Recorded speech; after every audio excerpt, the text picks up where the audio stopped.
Vous utilisez alors dans les hauts-fourneaux, c'est du charbon toujours? Voilà, c'est ça. Et c'est l'objectif de la décarbonation qui est de remplacer le charbon par de l'hydrogène. Justement, on parle sans cesse sur ce plateau de l'industrie automobile, de l'électrification de l'industrie automobile, mais le sujet industriel est énorme pour vous. Quand Jean Castex était venu vous voir en février, il avait dit il va falloir m'électrifier tout ça, quelque chose comme ça face à des hauts-fourneaux. Le défi est colossal.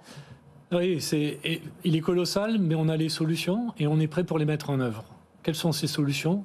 C'est effectivement de remplacer à terme les hauts fourneaux, à terme et le plus rapidement possible bien entendu, les hauts fourneaux qui prennent une base de réduction du minerai de fer par du charbon, par des systèmes où on réduira le minerai de fer avec de l'hydrogène.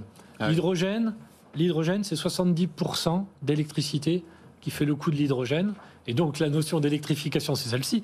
Mais j'en profite aussi pour évoquer le fait qu'à Dunkerque aussi, on a un projet majeur qui est en train de se mettre en œuvre, qui est aussi de fournir de l'acier électrique pour la demande automobile, les moteurs électriques.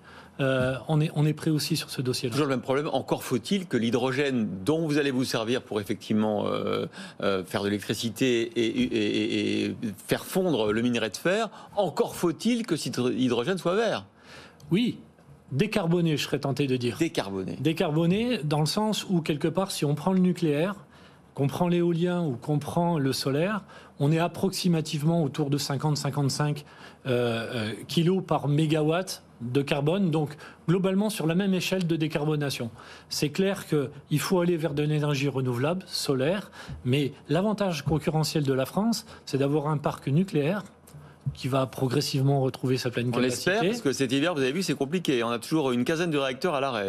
Et qui devrait effectivement nous permettre d'avoir un prix, de l'électricité pour nos fours électriques demain, en complément des DRI, et deuxièmement, pour produire de l'hydrogène bas coût, compétitif, notamment avec ce que vient d'expliquer ou de mettre en œuvre les USA sur l'Inflation Reduction Act, où là, quelque part, on voit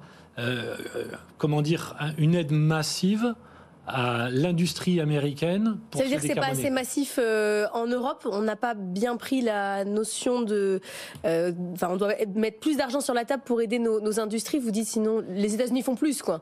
Je pense qu'il y a peut-être trois choses au niveau de l'Europe. La première, c'est ce qu'appelle Bruno Le Maire depuis très très longtemps, c'est à revoir la manière de fixer le prix de l'électricité en Europe. Ouais. Premièrement. Ça, c'est pas gagné. Ça n'avance pas. Les Allemands, c'est pas très. Voilà. Deuxièmement, je pense que ce qui est important, c'est de pouvoir aller très vite à décider. On est tous confrontés à cette urgence climatique, et je pense que la Commission européenne doit aller plus vite à décider des aides, notamment avec lesquelles... Mais vous, comment vous allez faire pour tenir votre propre calendrier? Parce que quand on voit que Fos-sur-Mer et Dunkerque, c'est 25% des émissions industrielles de gaz à effet de serre en France, on compte sur vous, quoi. C'est-à-dire qu'on a besoin quand même que ça aille vite. C'est quoi votre calendrier? Non, mais on sera au rendez-vous avant 2030.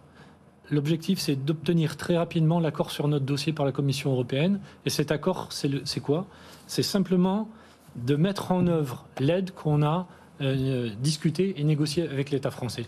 Et on est prêt, on a les solutions, on est capable de passer commande rapidement sur le sujet. Est-ce que vous